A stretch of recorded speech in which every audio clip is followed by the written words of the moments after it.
eh, mengkaji terlalu dalam tentang Al-Quran, tentang, maksudnya saya orang awam lah bang ya, orang awam yang cara berpikir saya itu simpel saja bang, simpel. Setiap suku agama apapun itu ya tetap saya terima, karena itu ajaran dari orang tua saya, ajaran-ajaran dari guru saya, seperti itu. Ya, makanya bang, orang-orang seperti Anda, kalau misalnya orang-orang Islam seperti Anda, maka saya tidak perlu bang untuk menjawab kalian begitu, karena Anda meyakini cukup dengan iman Anda, cukup dengan Al-Quran Anda, kemudian Anda tidak mengutip-ngutip kitab orang. Tetapi yang terjadi abang, ya biar Anda tahu ya, bahwa ada banyak orang-orang Islam yang kerjanya itu tiap hari ngutipin kitab-kitabnya orang untuk membenarkan ajaran agamanya. Nah inilah yang saya jawab. Begitu kalau bang. Seperti saya, kalau pemahaman saya, sesuatu yang benar itu ketika menyalahkan seseorang, menyalahkan hal-hal lain itu sudah salah lagi bang ya. Taruhlah contoh, meskipun kalau saya yakini bahwa agama saya adalah agama benar, tapi ketika menjelekkan seseorang atau menjelekkan agama orang lain itu sudah salah. Tapi itu isi ajaran Anda. Coba contoh. Ya, kita kasih contoh bang. Bang, Anda pernah nggak membaca ya, Al-Quran? Biasa baca bang. Anda baca terjemahannya nggak bang? Iya, baca. Pernah nggak Anda menemukan ayat yang bunyinya adalah tentang manusia atau ciptaan yang paling buruk? Bahkan lebih buruk daripada seburuk-buruknya hewan bang. Dikatakan itu seburuk-buruknya hewan. Tahu menurut Anda? Belum pernah dengar bang. Belum pernah dengar. Baiklah bang, karena Anda pun belum tahu itu, saya pun gini bang, Anda ini orangnya itu kan tidak mau mengurusi agama lain. Jadi saya masih menghargai sifat Anda itu bang. Karena Anda masih seperti itu, ya sudah saya pun juga bang, tidak akan mau mengurusi iman Anda. Saya ini hanya menanggapi orang-orang yang kerjanya itu mengutip-ngutip Alkitab kami gitu bang. Oke siap bang. Itu bang ya, oke bang. Hanya itu ya bang ya, kita kasih kesempatan kepada yang lain ya. Sedikit dulu bang, sedikit saya penasaran dengan satu hal itu. Apa itu bang? Tentang apa Yesus. Maksud saya penasaran karena kalau di iman kami itu keyakinan kami itu bahwa Yesus itu adalah nabi ya. Nabi. Baik. Kalau saya mau minta penjelasan dari Bang Edis bahwa makna dari Yesus itu seperti apa. Baik. Kalau kami itu kan meyakini bahwa Nabi Muhammad, Nabi Isa atau Yesus itu adalah nabi. Kalau dari saya minta dari Bang Edis menjelaskan tentang Yesus itu kedudukannya seperti apa. Baik. Jadi begini bang ya. Pertama-tama Al-Quran tidak pernah sama sekali menyebut sosok yang bernama Yesus. Iya, betul. Nggak pernah ada. Anda buka dari Al-Fatihah sampai Anas, tidak akan Anda dapati Yesus. Yang Anda dapati di dalam Al-Quran itu adalah Isa. Yeah. Nah, siapa Isa ini? Isa ini adalah anak Maryam. Dia tidak lahir daripada perhubungan seksual antara laki-laki dan perempuan. Dia tidak lahir dari seseorang yang seperti biasanya orang-orang lahir. Tetapi dia lahir secara ajaib ya dari seorang perawan. Nah, sosok yang seperti ini itu disebutkan di dalam Alkitab, di dalam Injil, yaitu Yesus. Makanya umat Muslim itu supaya tokoh Isa ini menjadi tokoh yang sejarah, maka dia harus merujuk kepada sosok yang ada di dalam Injil, yaitu Yesus. Iya bang. Cuman permasalahannya begini bang, tokoh yang bernama Muhammad bang, itu kan hidupnya 600 atau 700 tahun kemudian setelah peristiwa bang, betul?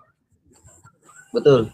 Tokoh yang bernama Yesus kan sudah diceritakan nih, diceritakan di masyarakat, di wilayah pada waktu itu adalah kekuasaan Romawi, Bang. Namanya wilayah Yehuda, ya Bang ya.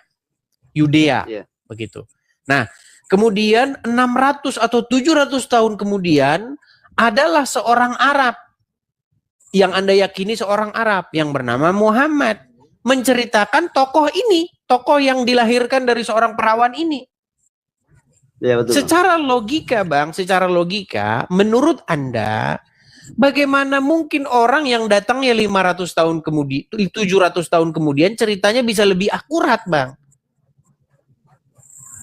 Sudahlah pasti cerita tersebut tidak lebih akurat. Saya kasih contoh.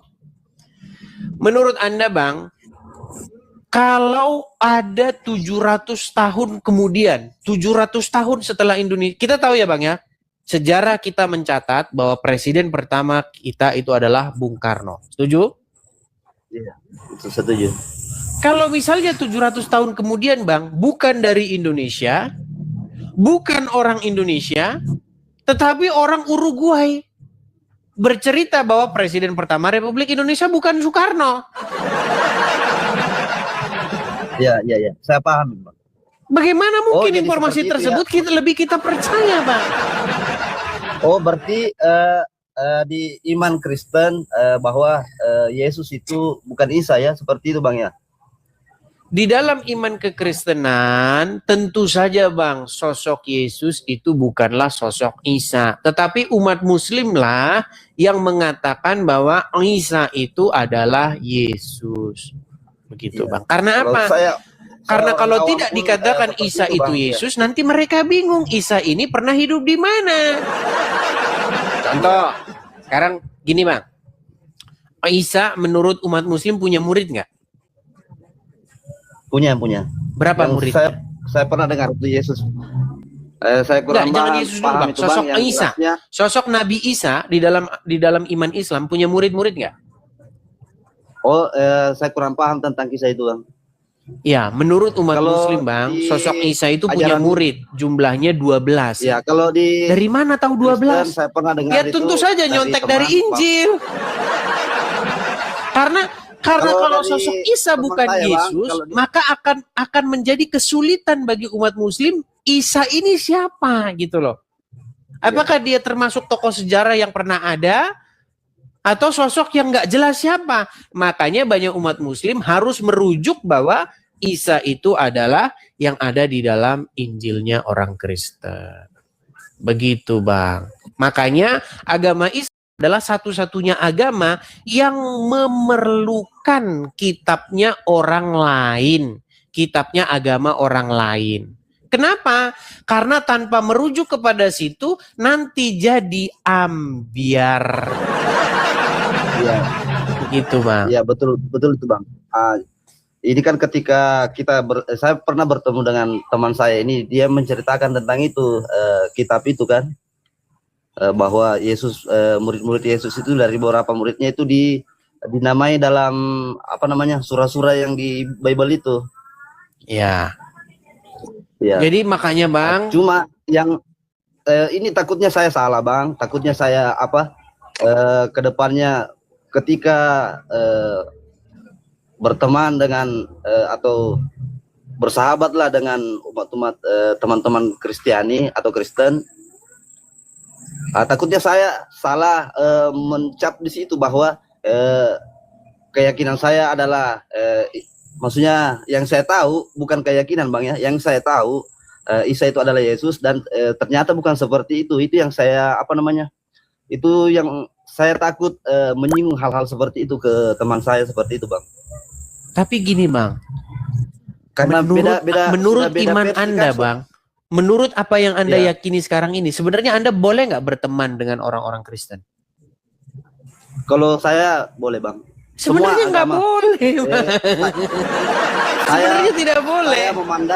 Saya memandang itu yang penting sesama manusia, saya tidak pandang sukunya Bang. Tidak pandang rasnya, tidak pandang. Iya, itu adalah apa yang Anda terima di dalam hati nurani Anda, di dalam akal pikiran Anda. Tapi sesungguhnya di dalam ajaran agama Anda itu tidak boleh Anda berteman dengan orang-orang Kristen itu. Oh itu Kalau menurut saya itu sudah masuk ke doktrin itu, ranah doktrin itu, Bang. Itu bukan Tergantung doktrin, siapa Bang. Ada ayatnya. Baik, mau saya kasih tunjuk? Oh, boleh, silakan. Oke, baik. Dia mesti kasih tunjuk. Tapi nanti kalau saya kasih tunjuk, Bang, jangan lagi mengeyel mengatakan bahwa oh boleh gitu ya. Baik ya? Baik, saya akan tunjukkan. Sabar ya, Bang ya. Oke, Bang.